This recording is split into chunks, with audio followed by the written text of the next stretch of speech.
Hello, FC Barcelona fans. It's your boy, Coach Jrod, over here with FCB Talking Points alongside Canada's great Andrew Yacoub. So again, guys, Talking Points is a longer segment that we do together, and we talk about Barcelona and some of the things that we have. So in our first topic today, we're going to talk about Coach Koeman's statement or his comment that he said that right now Barca aren't ready to win and many things. We have to be realistic. So, Andrew, tell me what you think about that. I just think it's a smart play from Koeman because he knows that, realistically, for me at least, I don't think we're going to win a lot of trophies this season, and that's just because we're coming off a season where we were humiliated, and now we're rebuilding, and every great team needs to build first. So he's just trying to find a way to put pressure off his players so that they perform, and I feel like he's doing this so that he just he releases the pressure from the players so they perform, and that he throws himself after one trophy so that at least we could win one trophy this season. Because we saw that in the Copa del Rey, he started a really strong lineup against Rayo Vallecano. So it's evident that Koeman, he knows that the Copa del Rey is literally our only chance of winning a trophy this season. I'm with you on the fact that we definitely Copa del Rey is one of the I don't want to say easier because I don't think that's the right word, but they're definitely one of the tournaments that we are most favorable in winning. I mean, we still got. I think Sevilla is going to be our biggest challenge in Copa del Rey.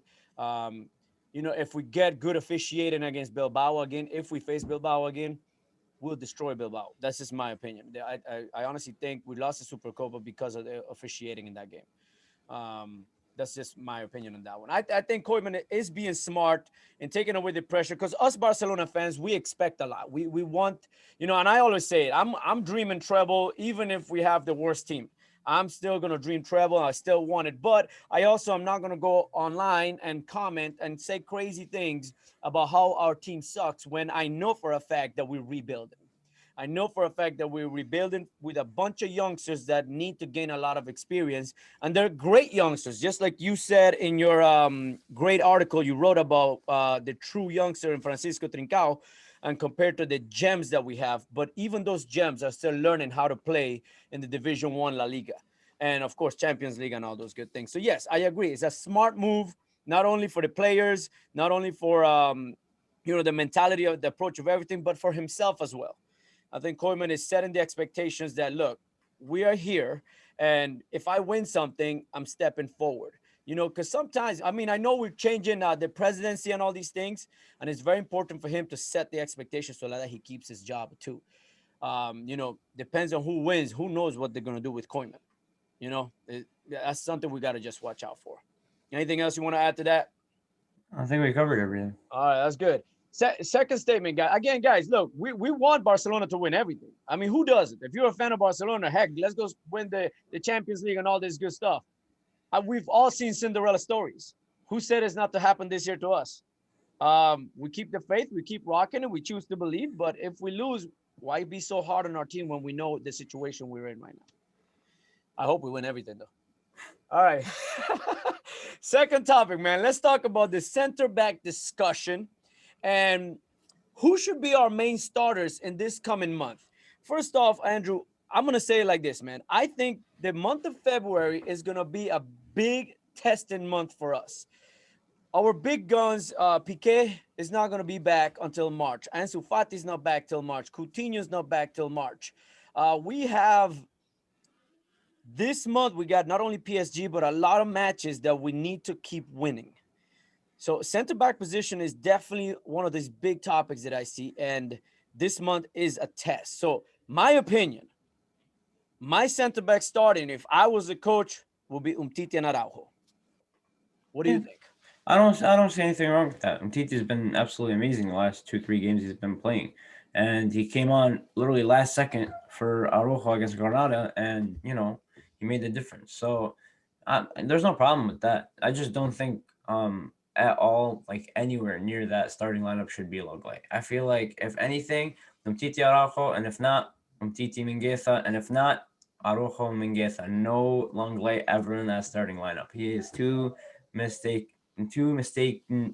prone. Like he makes a lot of mistakes. And Araujo either has to compensate for that mistake, which opens up the back of his back, and that's Yeah. why some goals do come in. Yeah. I've seen that, and I mean, Araujo is still kind of learning how to make sure he could cover as much as Yeah. possible with his body. Me and you are going to disagree a little bit in that one because I do believe that Langlais is a good um, a second center back to the whoever the leader is. I Yeah. think when you put Araujo beside him, they get lost in translation. If you Yeah. put Umtiti with Langlais, it's okay. If you put Langlais with Piqué, it's okay. You put Mingueza with Langlais, lost in translation. Because Langlais is dependent on that leader to set the standard on what it should look like. But hey, we don't have to agree with everything, big man. At the end of the day, I think my opinion, Araujo, Umtiti, and like you said, Langlais shouldn't be there. It should be anybody else but Langlais. And that's fine. Let's see what happens. Let's see what Koeman does. I do want to see Umtiti in and see if he could handle 2 games in a row being a starter in the back. Yeah. So let's move on here, man, because another thing that they were talking about, it's Emerson and Tobido. What do you think Barcelona should do with these 2 guys? I mean, honestly, buying Emerson was totally irrelevant. We did not need to buy Emerson. We bought him after Real Betis. Actually, I think Real Betis bought him first, and then we bought him from Real Betis after they bought him from a Brazilian club, and then we loaned him back to Betis. And Yeah. what was the point? Especially when we needed a backup right back, especially last year in the Champions League, last year, in the La Liga, even the year before that in La Liga. But, um, you know, we didn't need to buy Emerson at all, and I don't know how much we bought him for. I'm pretty sure it was more than 10-15 million. But No, um, man. I think we bought him for. If I check here, he's been with Betis for a while here. It says, no, I'm not sure, man. He's been with Betis for so dang long.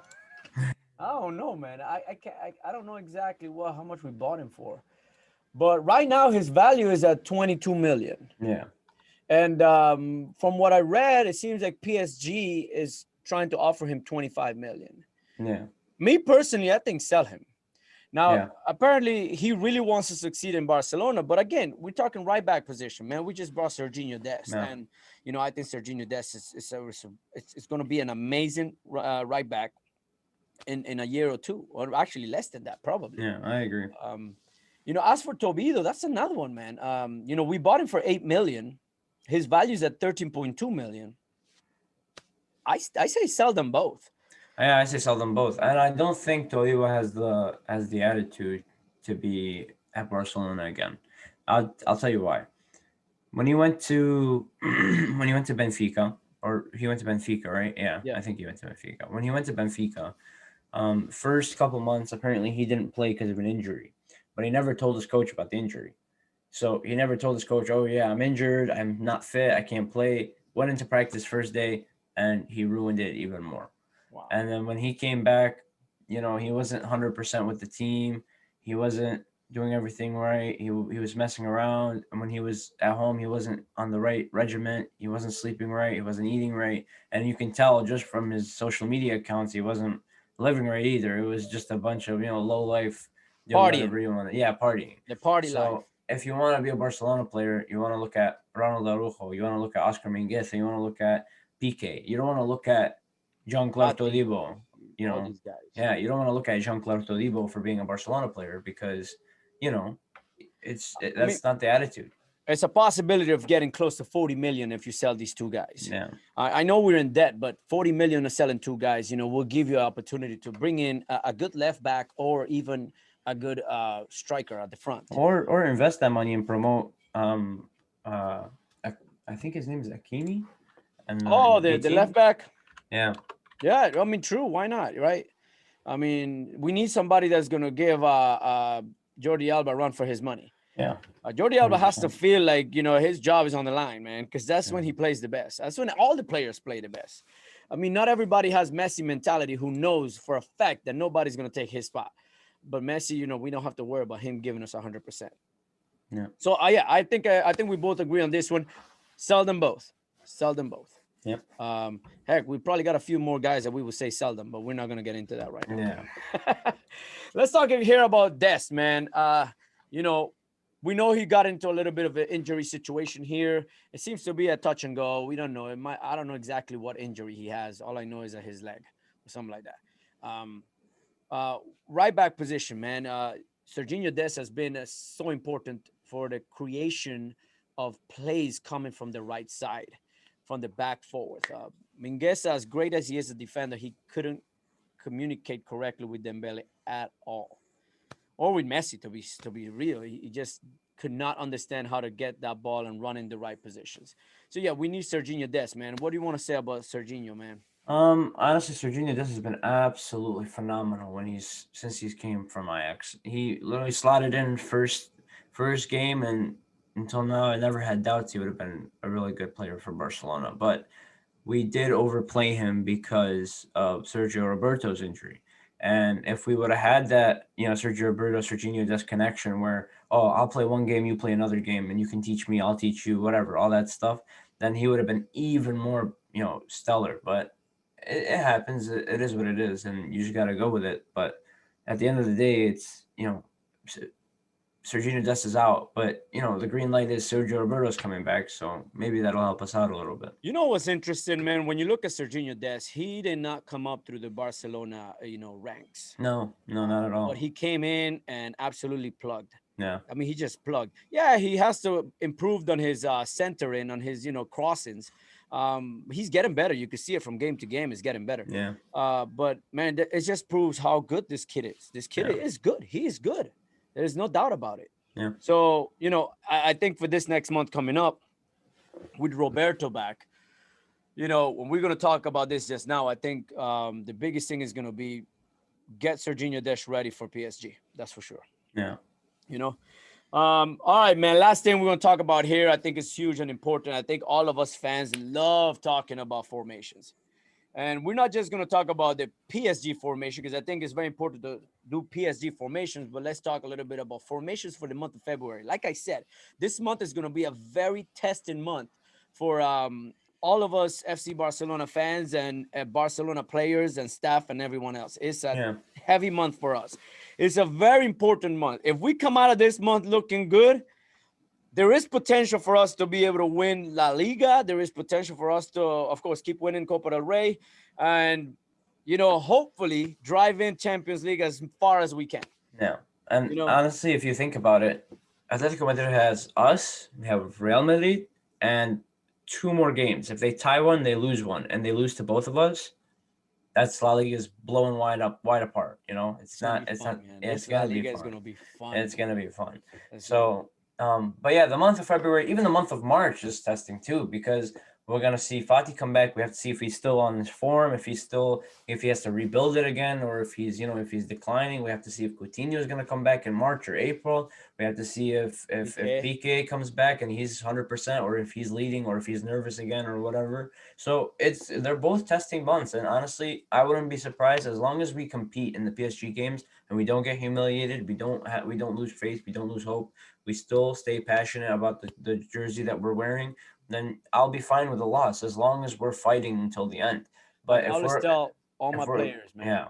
Yeah. I always say this: if we're gonna lose, we lose with pride. Yeah, you lose with pride. You fight for the club badge. Yeah, you fight for the club badge, because if you're gonna go out and you're gonna do this, it's not gonna work. It's not gonna work. Get out, So, bruh, you got it right, man. You got it right. Oh man. So here, month of March, excluding PSG. Personally, me, Jordi Alba, I hope you're fit to last the entire month, because I think you should play every game. Araujo Umtiti with definitely Mingueza coming in and out here and there, and as well as Langley. You might disagree with me, but I agree in that one, Langley too. In the right back position, we really got to do some big time shuffling with Roberto and Dest. That's what I think my back should look like against PSG. We're talking backs right now. We're talking only defense.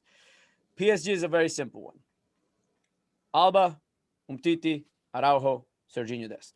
Agreed. All good there? All good. No, because all good there. All right. If Mbappe is playing, which he is, Dest and even Alba won't have a problem with him, because you've got Araujo and you've got Umtiti covering them. Yeah. And if Neymar plays, that's where your midfield comes in and helps out with the defense. And then if Di Maria plays, I feel Dest can easily take on Di Maria. And then whoever's that striker, if Pochettino plays a 4-2-4, if he plays a 4-2-3-1, or if he plays a 4-3-3 or 3-4-3, whatever he plays, you know. I think you said something. The midfield comes back to help, Yeah. and I think this is huge because Sergio Busquets has been absolutely amazing in making sure he's that person being back there. So now we talk about the midfield in the month of March, excluding PSG. I think we definitely got to pay Pjanic a little more. Give Busquets that rest to be ready for PSG. And same thing I want to say with Pedri. I think with Pedri, we got to give Pedri that rest to be ready for PSG and give Ricky the more opportunity to be able to play. As for the young, he better be just like Alba, be ready to play every game. Yeah. Because without the young, I think we lose so much. I think the young has been absolutely stellar, in my opinion, the best player in the team, easily the month of January. Yeah. Maybe even December. Yeah. But in midfield, you definitely got to play Pjanic more. When Yeah. it comes to PSG, you got to bring the three crowns in the middle, man. Yeah. The young Busquets and Pedri. And people will argue, oh, but Puig and Pedri, and honestly, Puig has not played enough this season to play in the PSG game, to start in the PSG game alongside Pedri. If we don't play, like he said, if we don't play Pedri, Busquets, and help me out, De Jong. De Jong, Pedri, Busquets, and De Jong, we're not getting anywhere. And De Jong, like you said, De Jong's been absolutely phenomenal, and it goes back to Koeman, if he's going to use a 4-2-3-1 or if he's going to use a 4-3-3, because if he uses a 4-2-3-1, which I doubt because we're kind of stripped on forwards right now, we're not going to get far because PSG like to play dirty. They love to play dirty.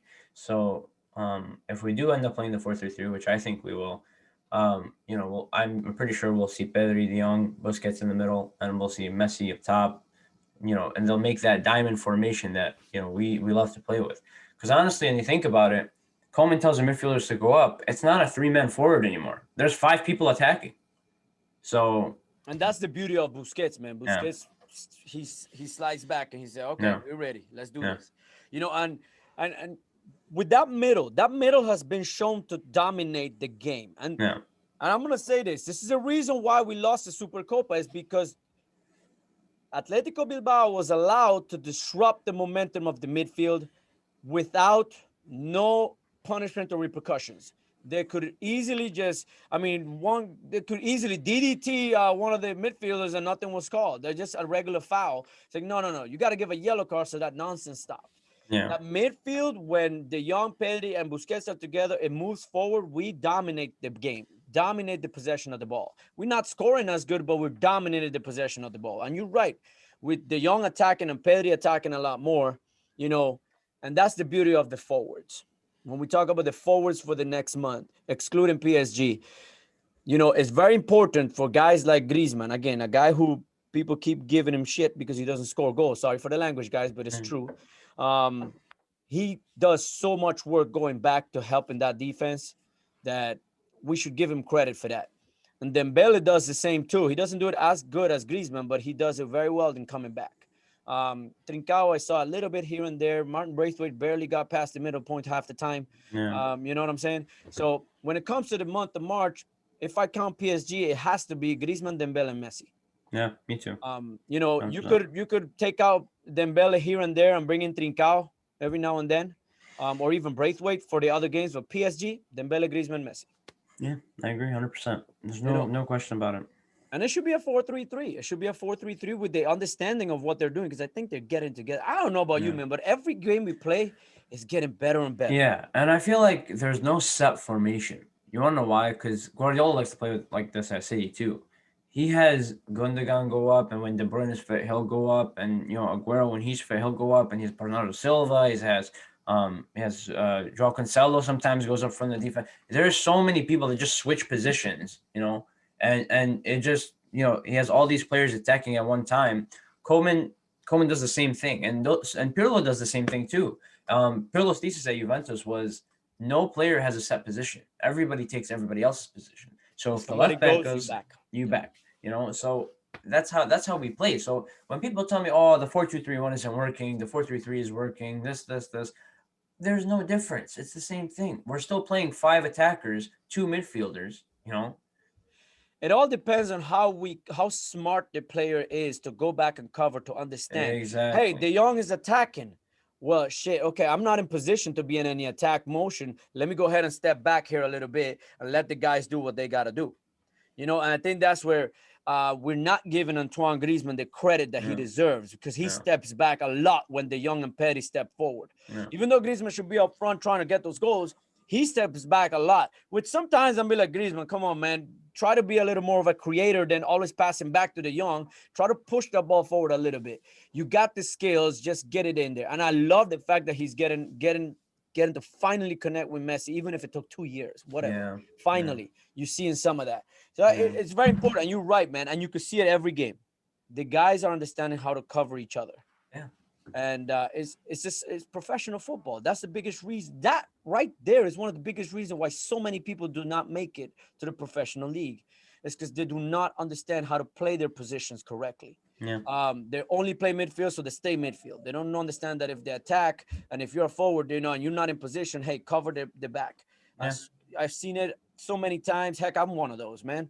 I was one of those that worried about my spot and forgot about the other ones. Yeah. It's easy to forget about the other ones. Yeah. I just know for a fact that right now, I think La Liga, we are going to fight, and we're going to be in the biggest and greatest probably competition point-wise fight going in. Because look, Atletico is going to go into a little slump here soon. They will. They're going to lose a game, or they're going to tie 2-3 games. It's going to happen. And that's all it takes. That's all it takes for Real Madrid, Barcelona, and Atletico to be in the absolute fight of their lives. Yeah. Let's not count out Sevilla and all those other guys. No, Because not at those all. guys are rocking too, man. They're rocking too. No, slowly and slowly, you're seeing every game Atletico's turning to degenerate. Like in the beginning, they were flying, and now they're struggling to score goals against Valencia. Yeah, they won 3-4-1, but first half, Valencia was doing incredible. Like they were running circles around Atletico. But it'll happen eventually. Like you're saying, eventually they're gonna lose a game, they're gonna tie a game, and that mentality is gonna set in. They're gonna say, "Oh, I'm tired. Oh, I don't want to do this. Oh, I don't want to do that. Whatever. Blah blah blah blah blah blah blah. Whatever." It's coming, So man. it's coming. It's It's coming. coming. It's gonna happen, and the difference is gonna be that when it happens. That's why I told you February is such a big month for us, and you added March to it, which is true. Because when you add the guys who've been injured, that It hopefully changes everything. It changes everything. hopefully they click right into what's Yeah. been happening. Hopefully. Yeah. So March is going to be a big inside test, and February to me is a big outside test. Yeah. So both months are very important. Yeah. But yes, this is going to be a fun La Liga, and as long as we stay in the Champions League groups, to be able to keep playing Champions League, I'm a happy dude. I'm a happy guy. So we got to keep doing what we do. As for Champions League, I am hoping, I believe. Now, you guys know, you all seen my videos, and all of you know I say it all the time. I choose to believe. I have a feeling we will beat PSG. I've been watching a few PSG games on that purpose, for that exact reason, to see exactly how they're playing and what they're doing. I'm not impressed by any means. Yeah, me neither. I'm not impressed by any means. I actually think De Jong is going to be a disruptance to PSG's life because of the way De Jong is playing. He's the only reason is Pochettino likes to play set positions. So if you're a defense, you're a defense. Midfield, you're midfield. If you're attacker, you're attacker. De Jong is that person where he breaks through the lines, and now nobody knows who to guard him. Like he's in the midfield, he'll make the run, and Verratti will be on him, right? And he'll pass like a certain point in the midfield, and Verratti's like, "Do I go? Do I stay? What do I do?" And then Marquinhos steps up, and then that just opens up everything. So it opens. He's one of those players where he knows how to drag players onto him and open space for other people up. So our biggest test is going to be Neymar, like you said earlier. No. But I think from watching PSG, and again, all you fans out there, man, if you think otherwise, you let us know. But the fact is, if you watch the PSG matches and you watch the Barcelona matches, and sometimes, people always say, you see Barcelona playing against all these, second division teams and so on, and they're struggling. So it's not that they're struggling. is they're still figuring things out as they go. But once it clicks, and it's starting to click, I mean, you could tell. Look at the game. We were down 1 goal, and all of a sudden we're like, okay, let's go. Boom, boom, goal. Yeah, we scored in 10 minutes, 2 goals. It's just one of those things where, like, look, we're figuring things out, and everybody's getting into their position. I mean, in that game, unfortunately for Firpo, he just, as soon as he got out, For me, that for was it. me, for me, that was his make or break. He played okay against who did he play against last? Did he Wasn't it play? the team in the green, Yeah, Cornella, Cornea. Yeah, Cornella, Cornea. yeah. He played against Cornea. It was okay, but no, this was a make or break, and it was a break. He He broke. didn't. He didn't. It didn't.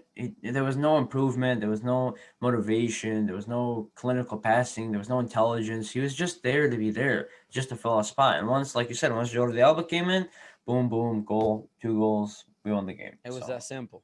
yeah. It was that simple. And I feel like this is what Koeman should start doing in the Copa del Rey games. Start strong and take off players and put in the youngsters. So first half, score 4 goals, 5 goals, do whatever you need to do. Second half, take off Alba, Messi, Griezmann, even Frankie, whoever, and put on all the youngsters. Yeah. Well, we got Granada coming up Wednesday, Yeah, and that's a I'm big game. excited. I'm excited. Granada is they're fire, man. Yeah, They're firepower. So I'm excited. it's gonna be a fun game to watch. I think tomorrow's game is gonna be fun to watch too. Yeah, Listen, Ty, like I said, the whole month of February is gonna be a month where I'm gonna be on my tippy toes, just hoping every game comes out with a W. yeah, But the PSG matches, man, that's gonna be one of those that we're definitely gonna have a nice conversation with that one, yeah. especially after the first round. Hopefully, we come out winning. Anything else Hopefully, you want to say, man? I just want to say, hopefully, in the second leg, if we do end up holding on the first leg, I hope to God in the second leg, Fatih comes back and is on fire. If he comes back on fire, I feel like we will be fine. We will be totally okay. Even if we lose, as long as we competed, as long as they competed. And that's the big difference with Fatih is that Fatih understands how to create and score Yeah. for himself. And not As a just that, but journalist. he knows how to do it in a broken system and a fixed system. So when Barcelona were still figuring things out, he was scoring goals galore. And in Spain, Luis Enrique, he had a set plan. He had everything going. He was organized. Everything was working out for Spain, and he was still doing it. So either way, I think if he comes back, he's going to slot straight into the first team. Koeman will have no problem playing him again because he's been missing that person out wide on the left side too. Because Griezmann might play there a little bit, and he'll do a thing or two. And Dembele might play there a little bit and do a thing or two. Alba might come up and slide into that spot, and we'll play 3-man defense. But it's not the same as having Fatih there. Like how we did in the first game of the season when we played Villarreal. We destroyed them 4-1, and Fatih scored 2 goals, like the first 2 goals of the game, first 2 goals of our season. So Absolutely. you know, It's going to be fun, man. It's going to be interesting. FC Barcelona fans, listen, this is a big month for us. A big month of I don't want to say it's make or break, but it's definitely more of a make. Because if we win, even if we lose the PSG match, even if we don't continue in Champions League, when it comes to La Liga, we could be potentially winning that again. Again. I mean, we won it 9 times in 11 years or something like that, or 8 times in 11 years, something like that. something like that, yeah. We could be in there again and be the champions of Spain one more time, as we're always fighting for it. So it's a very, very cool month, very fun month for us to be able to be Barcelona fans and do our best. Hopefully our great players start coming back and click right into what's happening. I think Fatih would be an issue. Is the other ones that I'm more worried about, to be honest. But let's keep doing what we do best and stop being so evil sometimes on our comments in the, on the Barcelona Life app and all over there. Because I'm hoping that our players do see some of these comments here and there, and they're excited about it or not. I mean, I'm hoping. We all are. Hopefully they listen to us. That's why so many of us are saying, Koeman, don't play this person, don't do that, which is fun. But that's what keeps us excited about our team, our guys. And I just want to see Messi do the crazy Messi again and absolutely destroy people and stop this nonsense talk about Messi. Messi's the greatest of all time, period. Y'all got to stop with this. There's no comparison with anyone else. That's just a fact. Some people may score more goals than him, but nobody creates and Those builds some the people team are like not aliens; they're only human. that's right. That's right. He's a demigod, man. He's a demigod. Anyways, guys, hey, listen, this is Coach Jrod and Andrew Yacoub, the best from Canada. We're doing our thing, man, having fun, talking to you guys about the best things that could happen to FC Barcelona. We love having this time to talk. We love having the conversation and the opportunity to be able to believe in our team and in the things that Coach Koeman is doing, which I'm actually pretty happy about. Man is giving the chances and opportunities to all these youngsters. You got to love it. And it just proves that the next 10 years we're gonna continue being great because the opportunities that these youngsters are having. Phenomenal stuff going. Andrew Yacoub, you want to say anything to these Barcelona fans? Just stay hopeful. Stay hopeful. That's all you can Stay do. hopeful. That's right. So Forca Barca, Visca Barca, Barcelona fans for life. I choose to believe. I know you guys do too. And as always, Coach J Rod and the greatest from Toronto, Canada, Andrew Yacoub. We out, baby. Boom.